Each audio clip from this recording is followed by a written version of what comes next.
Well, let's jump in. Let's start about U.S. commerce sales report. Mostly some big stats, but the media seems to, as always, kind of look at it a different way than maybe you and I would.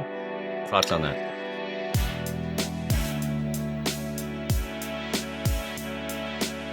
Welcome to Remarkable Retail Podcast, Season 3, Episode 12. I'm Michael LeBlanc. And I'm Steve Dennis. The U.S. released some stats for jobs for the month of August. What was interesting is the amount of people moving around. What's going on? Well, it seems like the hashtags, we've got to have the great, the great acceleration, the great whatever. Now it's the great resignation. And there were, right. What was the number? I'm going to have to look here at my cheat sheet. 720,000 people in a month left their retail jobs, and almost 900,000 left the restaurant hospitality business. So we continue to hear, I was just at a conference yesterday where there's a lot of discussion about how hard it is to get people to fill all sorts of jobs, warehouse jobs, regular retail jobs, you name it. So it's putting a real stress on the system.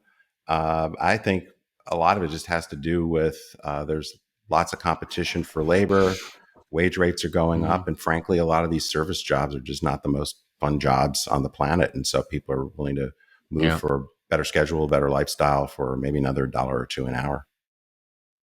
Yeah, I mean, in some ways, there's nothing any about that. I mean, of course, resignations are not zero. So time there's lots of movement at the very front lines of retail. I mean, some retailers are like 50% at the stores. Yeah, it's churn. Right. So retail is a kind of noted high churn business. Yeah. Yeah. I mean, if you're Walmart and you got 1 million people, you basically, if you think about it, it's kind of mind-boggling. On any given year, you got to replace 400,000 of them just from resignations alone, right? Not even talking about growth. And sorry, go ahead.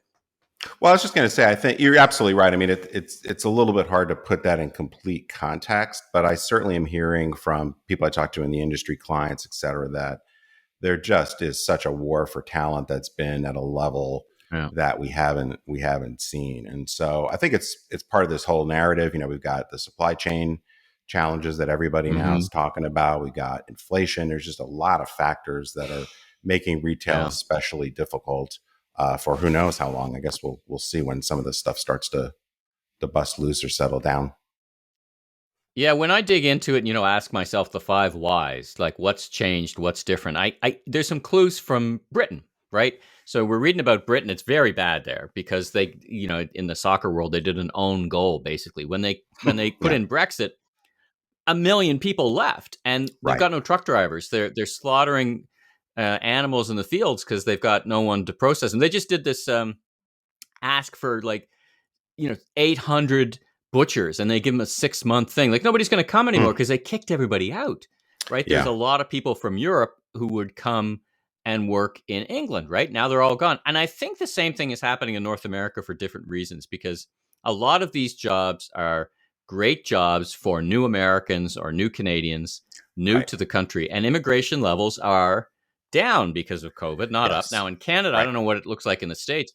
The Canadian government is actually committed to bringing in 400,000 immigrants next year, which is the most since 1913. We usually hover around 300,000 to catch up. And we're having the same problem. There's no truck drivers.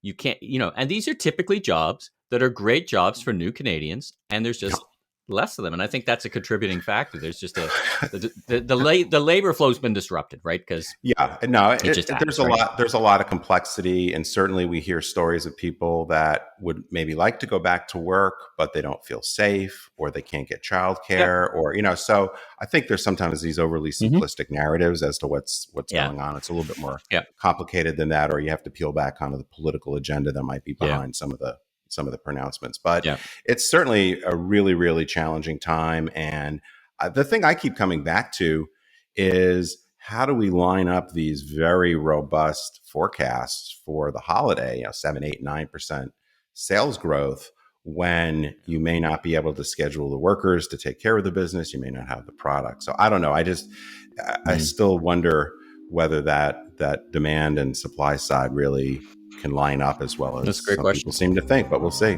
All right. Well, listen, Let's get to our fantastic interview all about stores. So great transition to talking about stores with Neil Saunders from Global Data and Mezzinga for OmniTalk.